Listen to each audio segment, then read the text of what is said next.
చామగడ్డలు పులుసు చేస్తున్నానండి. వాటికి కావాల్సిన పదార్థాలు చామగడ్డలు అండి, ఉడికించి పెట్టుకున్నాయి.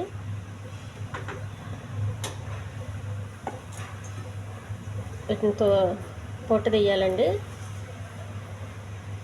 మొత్తం నీట్గా పొట్టు తీసుకోవాలి. మనకు కావాల్సిన సైజులో కోసుకోవాలి. చిన్న ముక్కలు అవసరం లేదు అన్న వాళ్ళు ఇలాగ వేసేసుకోవచ్చు. వాటికి కావాల్సిన పదార్థాలు ఉల్లిపాయలు, కొబ్బరి, పల్లీలు, జీలకర్ర పేస్ట్ చేసుకోవాలండి. కరివేపాకు, చింతపండు పులుసుకి, ధనియాల పొడి కొంచెం, అల్లం వెల్లుల్లి పేస్టు, కొద్దిగా నూనె, ఉప్పు, కారం, పసుపు, కొత్తిమీర.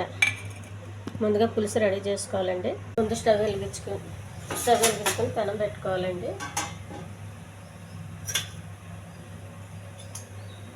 కొద్దిగా నూనె,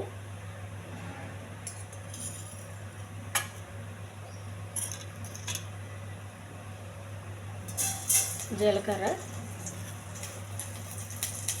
శనగపప్పు, కరివేపాకు, ఉల్లిపాయ, కొద్దిగా అల్లం వెల్లుల్లి పేస్ట్ అండి. పచ్చివాసన పోయేంత వరకు వేగించాలి. పచ్చిమిర్చి, కొబ్బరి, పల్లీల పేస్ట్ అండి.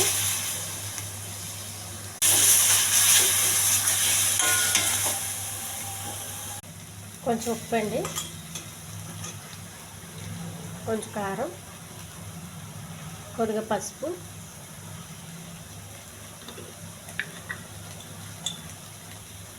కొంచెం ధనియాల పొడి,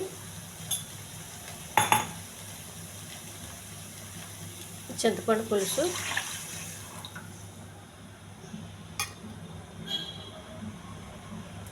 పులుసు కొంచెం బాగా మరగాలండి. మూత పెట్టేయాలండి మరిగే వరకు. చామగడ్డలు అండి చిన్న ముక్కలుగా కట్ చేసుకోవాలి. పులుసులో వేసేయాలండి. మరిగే పులుసులో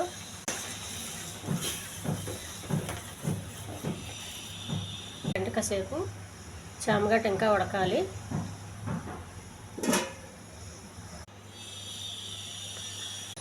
చామగడ్డల పులుసు రెడీ అయిపోయిందండి. దించే ముందు కొంచెం కొత్తిమీర. ఇది అన్నంలో చాలా బాగుంటుందండి. ఛానల్ నచ్చితే సబ్స్క్రైబ్ చేయండి, షేర్ చేయండి, లైక్ చేయండి, కామెంట్ చేయండి. అన్నం చాలా బాగుంటుందండి. Tasty curry.